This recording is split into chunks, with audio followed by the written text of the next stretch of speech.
ორსულობის დროს ქალის ორგანიზმი ქმნის იდეალურ პირობებს ნაყოფის ზრდისა და დაცვისთვის. თუმცა პლაცენტასაც კი დედასა და ნაყოფს შორის მთავარ ბარიერს არ შეუძლია პლასტმასის ნანონაწილაკების შეჩერება. ანტონიო რაგუსას ხელმძღვანელობით კვლევითი ჯგუფის მიერ ჩატარებული აღმოჩენა, რომელმაც პირველად აღმოაჩინა მიკროპლასტიკა ადამიანის პლაცენტაში, მეცნიერებაში გარდამტეხი მომენტი იყო. მათმა კვლევამ აჩვენა, რომ პლასტმასს შეუძლია შეაღწიოს იქ, სადაც ხელოვნური მასალები აქამდე არასდროს აღმოჩენილა, სწორედ იმ გარემოში, სადაც ახალი სიცოცხლე იბადება. მე იტალიაში, სარდინიაში საოცარ ადგილას ვიყავი. ადგილას, სახელად პიცინა, რომელიც მდებარეობს სულჩიში, სარდინიის სამხრეთ-დასავლეთით, სადაც ძველი სამთო ზონებია. მაგრამ ეს ადგილი, ვთქვათ, ძალიან შორს არის, ძალიან სასიამოვნო. 6-დან 7 კილომეტრზე არაფერია. სეირნობისას ერთ მომენტში პლაჟზე რაღაც ბრჭყვიალა დავინახე, ძალიან ფერადი, ძალიან კაშკაშა და ვკითხე ჩემს მეუღლეს, ეს რა არის? მან ცოტა გაკვირვებულმა შემომხედა და მითხრა, ეს პლასტმასია. მე ვუთხარი, მოიცადე. პლასტმასი? როგორ შეიძლება პლასტმასი აქ მოხვდეს, თუ 7 ან 8 კილომეტრის რადიუსში არაფერია?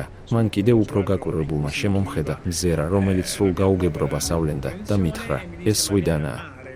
შემდეგ კი ჩემს თავში დაიწყო პროცესი, რომლის დროსაც მივხვდი, რომ თუ პლასტმასს შეეძლო ზღვის კოლონიზაცია და ასეთ თვალწარმტაც ადგილებში მოხვედრა, მას ასევე შეეძლო საშვილოსნოში და შესაბამისად, შვილების სხეულში მოხვედრა. ბუნებრივია, შემდეგ დავიწყე ამ იდეის განვითარება.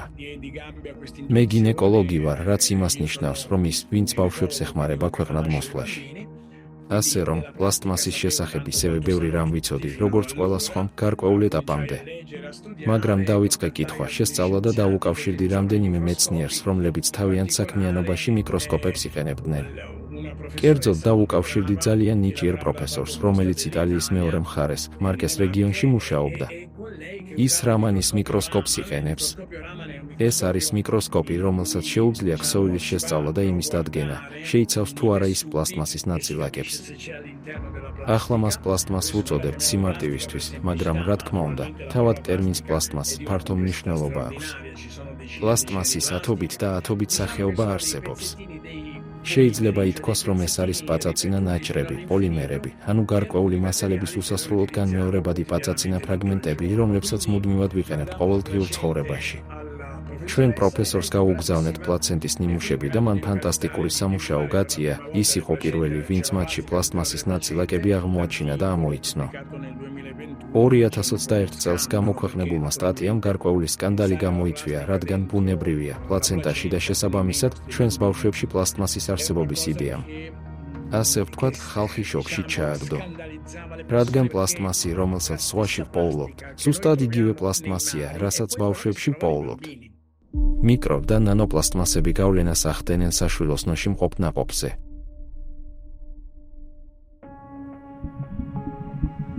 პლასტმასი იწვევს ანთებას და არღვევს პლაცენტაში სისხლის მიმოქცევას. ეს ნიშნავს, რომ ნაყოფი ნაკლებ ჟანგბადსა და საკვებ ნივთიერებებს იღებს, იზრდება საშვილოსნოში და ზრდის ჩამორჩენის რისკი და ჰიპოქსიისა და ნაადრევი მშობიარობის ალბათობა. რაც უფრო მეტი პლასტმასაა პლაცენტაში, მით უფრო სავარაუდოა, სამწუხაროდ, რომ ბავშვები ნაადრევად დაიბადებიან. ან ის ფაქტი, რომ ეს ბავშვები უფრო პატარები არიან, ვიდრე ისინი, ვისაც სხეულში ნაკლები პლასტმასი აქვს. მნიშვნელოვანია გვახსოვდეს, რომ ნაადრევი მშობიარობა დღეს კაცობრიობის წინაშე არსებული მთავარი პრობლემაა. იტალიაში ბავშვების დაახლოებით 7% ნაადრევად იბადება. შეერთებულ შტატებში, ქვეყანაში, რომელსაც იტალიაზე ნაკლებად ეფექტური ჯანდაცვის სისტემა აქვს, ბავშვების 12% ნაადრევად იბადება. ამიტომ ამ რიცხვის ზრდა კაცობრიობისთვის ხარჯებს წარმოადგენს, როგორც ბიოლოგიურად, რა თქმა უნდა, ოჯახებისთვის, ყველასთვის, ასევე ეკონომიკურად მათთვის, ვისაც ფული უყვარს. აღინიშნა, რომ ამ ნაწილაკებს შეუძლიათ პლაცენტაში შეღწევა და ემბრიონშივე ფიქსირდება. ეს მიუთითებს, რომ ემბრიონი უკვე ექვემდებარება ამ ნივთიერებების ზემოქმედებას განვითარების ადრეულ ეტაპებზეც კი. ნანოპლასტიკების მიერ გადატანილი ელექტროსტატიკური მუხტი განსაკუთრებით საშიშია ემბრიონის ქსოვილებისთვის, სადაც მცირე დარღვევებმაც კი შეიძლება გამოიწვიოს განვითარების ანომალიები. ეს ნიშნავს, რომ ის ბავშვის ორგანიზმის დაზიანებას მისი განვითარების ეტაპებზეც კი იწყებს. ბოლო 2 ათწლეულის განმავლობაში ექიმებმა ჩვილებში თანდაყოლილი მანკების საგანგაშო ზრდა დააფიქსირეს. მაგალითად, ჩინელმა მეცნიერებმა აღმოაჩინეს, რომ ასეთი დეფექტების შემთხვევები ჩინეთში თითქმის 3-ჯერ გაიზარდა. მსგავსი ტენდენციები შეინიშნება სხვა ქვეყნებშიც. ახალშობილებში ერთ-ერთი ყველაზე სწრაფად გავრცელებული ანომალიაა გასტროშიზი, წინა მუცლის კედლის მანკი, რომლის დროსაც ნაწლავის მარყუჟები და ზოგჯერ სხვა ორგანოები მუცლის ღრუდან ნაპრალის მეშვეობით გამოდიან. ამ მანკის გავრცელება ბოლო 3 ათწლეულის განმავლობაში გაიზარდა. მაგალითად, შეერთებულ შტატებში 1995 წლიდან 2012 წლამდე გასტროშიზის პროცენტული ზრდა 68%-დან 263%-მდე მერყეობდა. სულ უფრო მეტი ბავშვი იბადება ჰიპოსპადიით, მდგომარეობით, რომლის დროსაც ბიჭებში შარდსადენი არასწორ ადგილას იხსნება. შეერთებულ შტატებში ბოლო 20 წლის განმავლობაში ასეთი შემთხვევების სიხშირე დაახლოებით 17%-ით გაიზარდა. ამჟამად გულის დეფექტების, დაუნის სინდრომის და სხვა თანდაყოლილი ანომალიების მქონე ბავშვების რიცხვი იზრდება. მიკრო და ნანოპლასტმასის გავლენა ბავშვებზე დაბადების შემდეგ.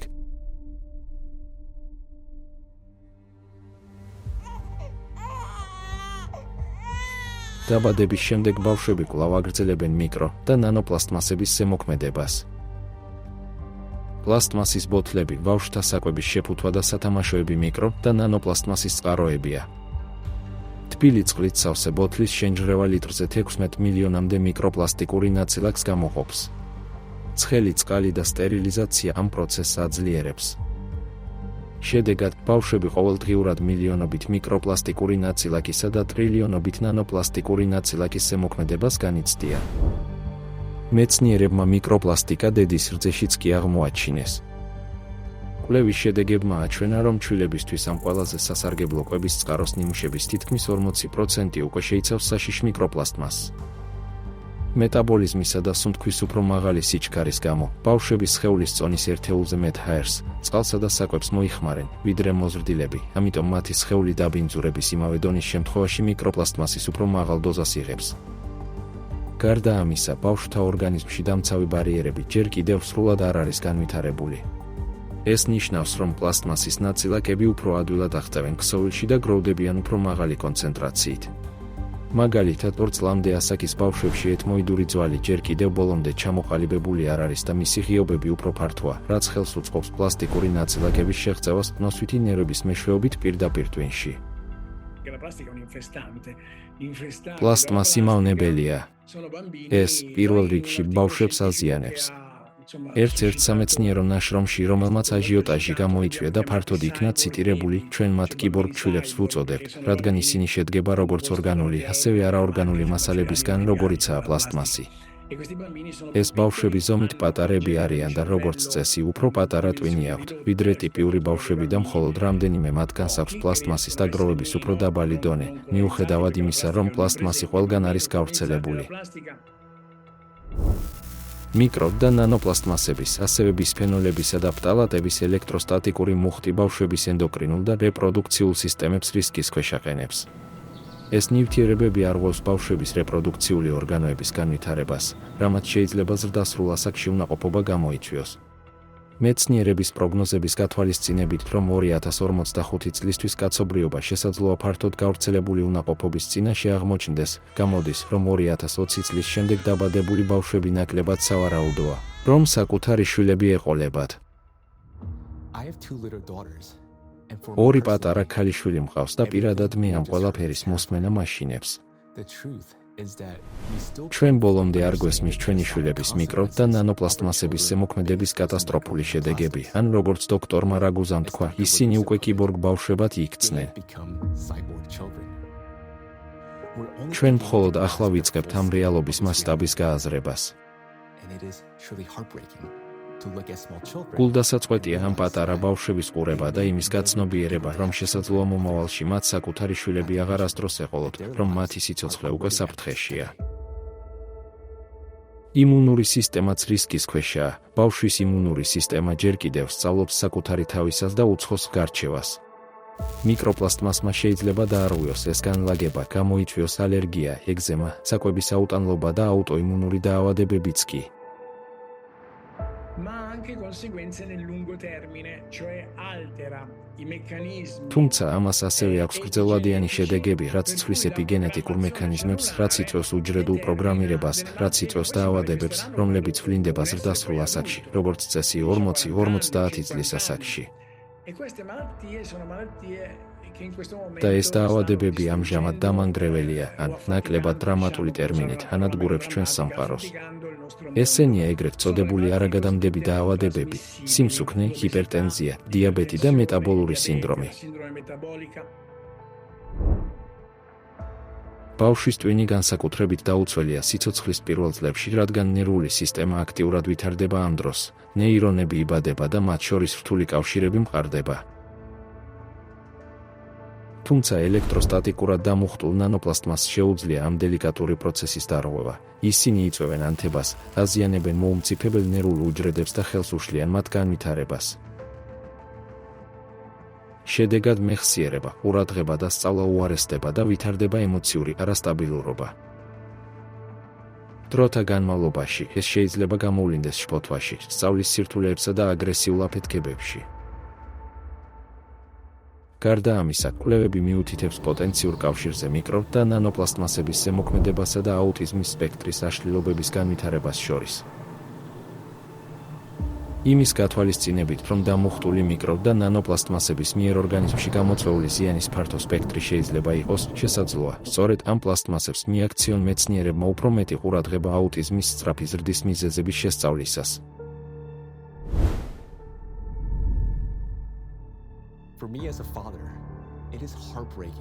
მამისთვის საშინელებაა იმის გაცნობიერება, რომ ჩვენი შვილები ასეთი დაუცველები არიან.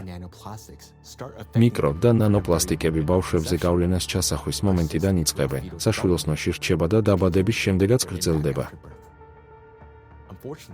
სამწუხაროდ, ჩვენს მიერ განხილული დაავადებები არ არის ის, რაც მიკრო და ნანოპლასტმასმა შეიძლება გამოიწვიოს ბავშვებში. სტატისტიკის თანახმად, ჩვილ ბავშვთა უეცარი სიკვდილის სინდრომი, SIDS, 1 წლამდე ასაკის ჩვილებში სიკვდილის ერთ-ერთი წამყვანი მიზეზია. ეს ხდება მაშინ, როდესაც ერთი შეხედვით ჯანმრთელი ბავშვი მოულოდნელად კვდება და მიზეზი უცნობი რჩება ყველა საჭირო ტესტის შემდეგაც კი.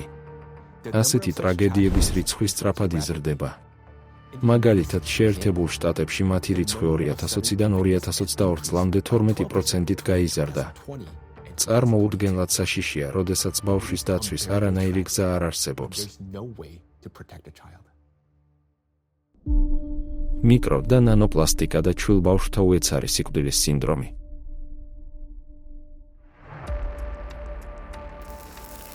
რადგან ნანოპლასტმას შეუძლია გამოიწვიოს ქრონიკული ანთება ნებისმიერ ქსოვილში, რომელშიც ისინი შეახტევენ, მათ შეუძლიათ ხელი შეუშალონ ნერვული კავშირების ფორმირებას ბავშვის ტვინის იმ ადგილებში, რომლებიც პასუხისმგებელნი არიან სუნთქვასა და გულის ფუნქციონირებაზე, საშვილოსნოშიც კი. დაბადების შემდეგ ელექტროსტატიკურად დამუხტული ნანოპლასტმასების დამანგრეველი ეფექტები გრძელდება. ბავშვების ნერვული სისტემა ჯერ კიდევ განვითარების პროცესშია და არასტაბილურია, ამიტომ სიგნალის გადაცემის მცირე დარღვევამაც კი შეიძლება გამოიწვიოს სუნთქვის ან გულის გაჩერება. ეს ფუნქციები ხშირად დარღვეულია ჩვილებში, რომლებიც იღუპებიან უეცარი ჩვილის სიკვდილის სინდრომით. გარდა ამისა, როდესაც მიკრო და ნანოპლასტიკები აზიანებენ მიტოქონდრიებს, უჯრედები ნაკლებ ენერგიას იღებენ. ენერგიის დეფიციტის კომპენსაციისთვის ისინი ზრდიან მიტოქონდრიული დნმ-ის ასლების რაოდენობას და ზრდიან მიტოქონდრიების რაოდენობას. კვლევებმა აჩვენა, რომ უეცარი ჩვილის სიკვდილის სინდრომით გარდაცვლილ ბავშვებს თავის ტვინის ქერქში მიტოქონდრიული დნმ-ის მეტი ასლი ჰქონდათ საკონტროლო ჯგუფთან შედარებით. ეს იმაზე მიუთითებს, რომ მიტოქონდრიული დნმ-ის ასლების რაოდენობა შეიძლება იყოს უეცარი ჩვილის სიკვდილის სინდრომის ბიომარკერის ფუნქცია. ამიტომ მიკრო და ნანოპლასტმასების ზემოქმედება შეიძლება იყოს უეცარი ჩვილის სიკვდილის სინდრომის განვითარების მთავარი ფაქტორი, ასევე რიგი პათოლოგიების, რომლებიც ჩვილის სიკვდილს იწვევს.